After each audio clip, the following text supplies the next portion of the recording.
Dobar dan, dragi moji prvačići. Došao je red i na hrvatski jezik. Molim vas da svi pronađete udobni kutak jer je došlo vrijeme za čitanje.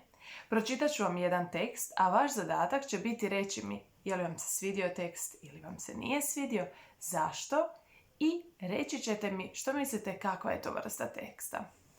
Pozorno slušajte i znaćete odgovore. Kako je lijepo znati čitati. Kako je lijepo znati čitati. Ne treba mami dosađivati. Ne treba baku pitati. Hoćeš li mi bako ovo pročitati? Ne treba moliti sestricu. Pročitaj mi još jednu stranicu. Ne treba moliti, ne treba pitati, nego uzeti i pročitati. Valentin Berestov.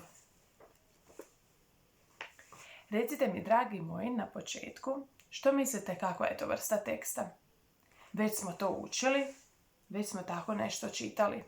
Svi koji niste sigurni, pomoći ću vam tako da vam prikažem kako je napisan ovaj tekst. Vidite kakvog izgleda tekst. Je li to nekakva priča, dugačka priča ili kratka priča? Nije. Ovo je pjesmica. Bravo, sigurna sam da ste svi znali. Ovo je pjesmica naziva Kako je lijepo znati čitati. Je li netko možda zapamtio tko je napisao ovu pjesmu? Ovu pjesmu napisao je pjesnik Valentin Berestov. Izvrsno. Možemo sada krenuti dalje tako što ćete mi reći je li vam se ova pjesma svidjela ili vam se nije svidjela.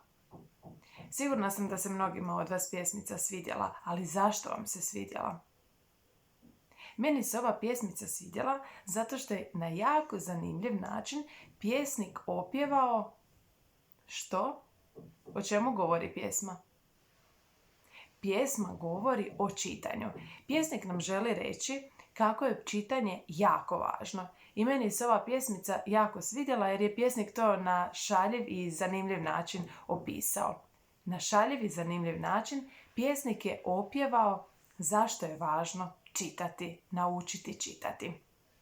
Ja ću pročitati još jednom pjesmicu, a vaš zadatak je reći mi tko je sve do sada pomagao dječaku u čitanju. Pozorno slušaj, imat ću još pitanja. Kako je lijepo znati čitati?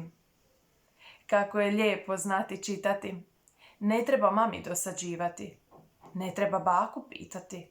Hoćeš li mi bako ovo pročitati? Ne treba moliti sestricu. Pročitaj mi još jednu stranicu. Ne treba moliti, ne treba pitati, nego uzeti i pročitati. Valentin Berestov. Pitanje je bilo tko je sve dječaku do sada pomagao u čitanju? Odgovorite mi punom rečenicom. Pomoći ću vam. Ne treba mami dosađivati. On više ne treba mami dosađivati jer je naučio čitati.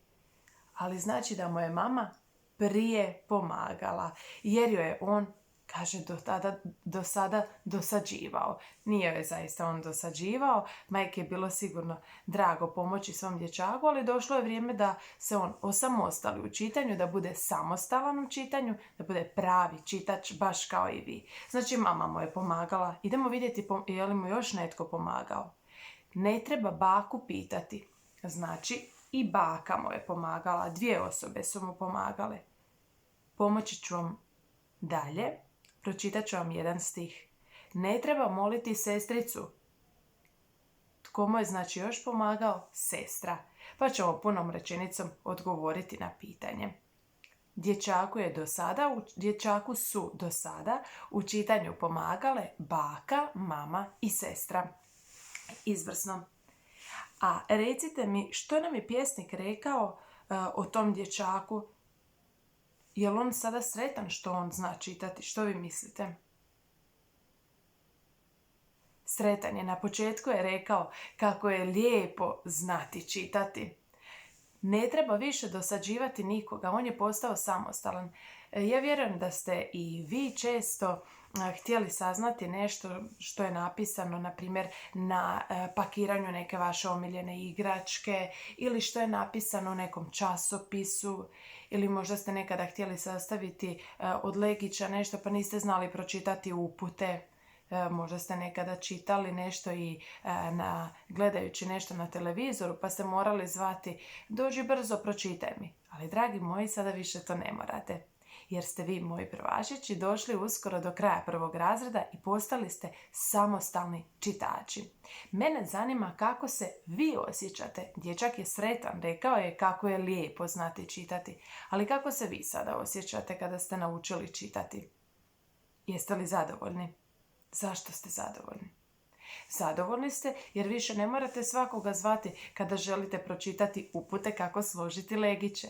Ili ne morate više nikoga zvati kada želite pročitati nešto o dinosaurima, jer vi to sada sami možete. Kako se još osjećate? Jeste li sretni? Pa jeste, sretni ste jer ste uspjeli naučiti čitati. Ostvarili ste jedan veliki uspjeh. A kako ste vi uspjeli naučiti čitati? Uz pomoć učiteljice, naravno, uz pomoć roditelja. Naučili ste čitati jer su vam drugi pomagali, ali nisu samo drugi bili važni. Još netko je u toj cijeloj priči jako važan. Pa vi, dragi moji, svatko od vas je uložio veliki trud i postao pravi čitač. Kako ste se osjećali prije, na početku, dok još niste znali čitati, kada ste došli u školu pa niste znali pročitati niti riječ pas koja ima samo 3 slova? Kako ste se osjećali?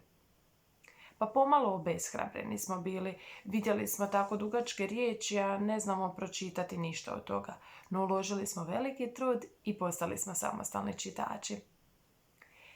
Neki od vas znam da se malo teže čitaju dugačke riječi. Na primjer, dugačku riječ kao što je ljetovanje ili zimovanje ili iščitavanje. No ništa se ne brinite. Isto kao što ste osjećali se na početku 1. razreda, kada niste znali pročitati kratke riječi, isto se osjećate sada. Što ste onda radili? Uložili ste puno truda. I sada samo uložite mnogo truda i naučit ćete čitati i dugačke riječi. Dobro, vratimo se mi na našu pjesmicu.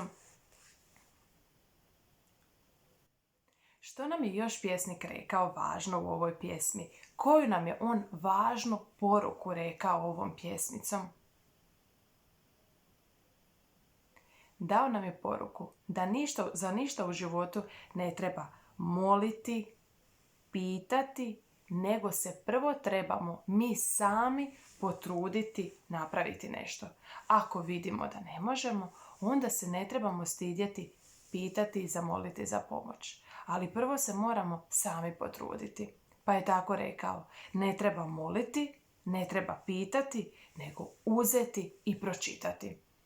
Kada imamo sat matematike pa bude teško riješiti neki zadatak iz matematike, pa želiš pitati prijatelja oko sebe ili učiteljicu, ali stani, prvo razmisli možeš li ti sam to riješiti. Uzmi taj zadatak u ruke, uzmi olovku i kreni rješavati. Pokušaj. Ako ne bude išlo, onda možeš pitati i zamoliti za pomoć. Dobro, dragi moji, to je bilo sve za danas. Vidimo se ponovno. Pozdrav!